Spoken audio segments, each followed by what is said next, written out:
चलिए ठीक है।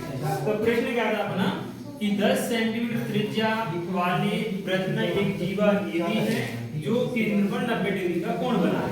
तो हमने एक वृत्त बनाया, उसमें एक जीवा बना ली क्या AB जीवा वृत्त के केंद्र पर 90 डिग्री का कोण बना रहे। क्लियर? ठीक है।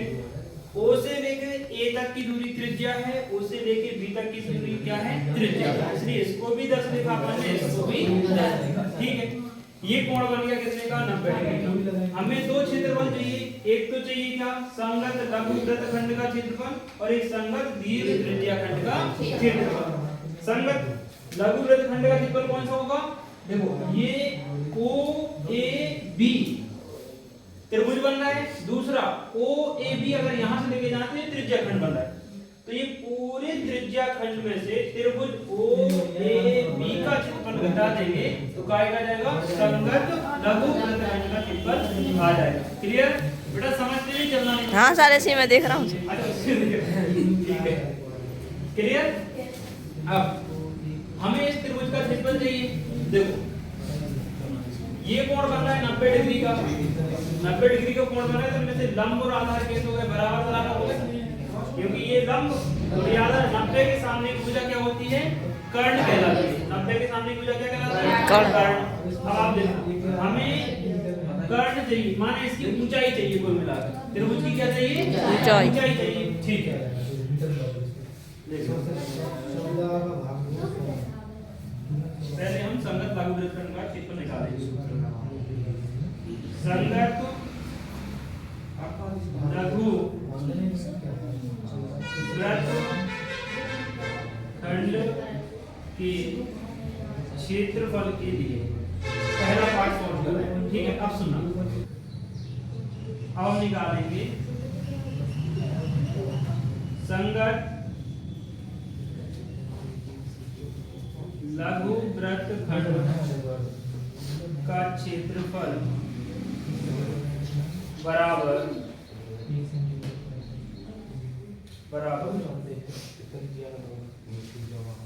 त्रिज्या खंड का क्षेत्रफल, त्रिज्या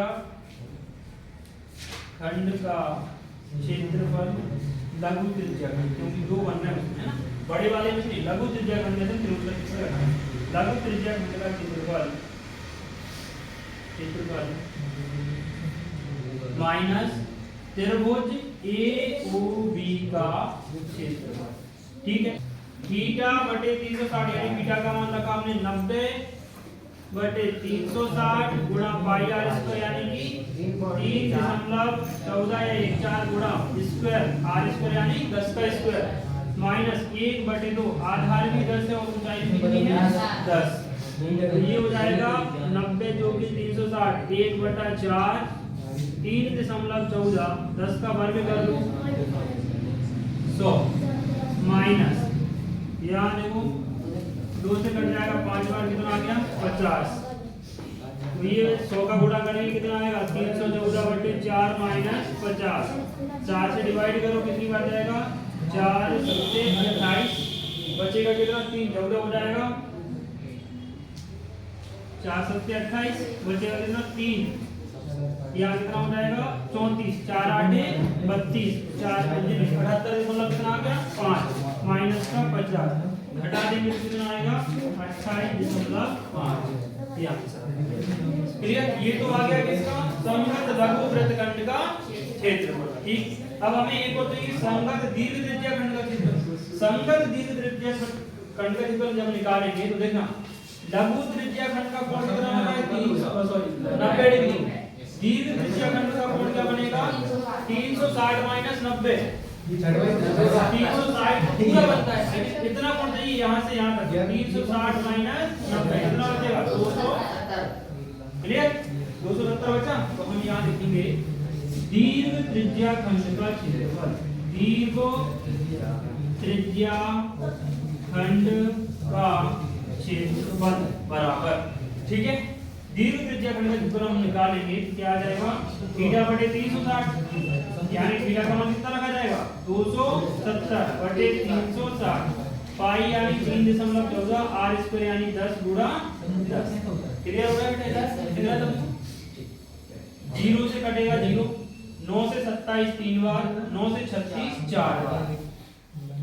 अब देखो वहां बचा कितना 3 गुणा 314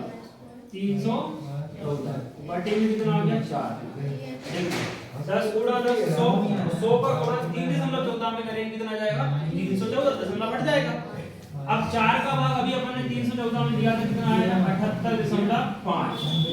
3 गुणा 78.5 3 पंजे 15 3 8 24 और 1 25 और 3 7 21 और 2 21 और 2 23 कितना मिला 235.5 सेंटीमीटर स्क्वायर आंसर क्लियर ना। इधर क्लियर है बेटा क्या ना।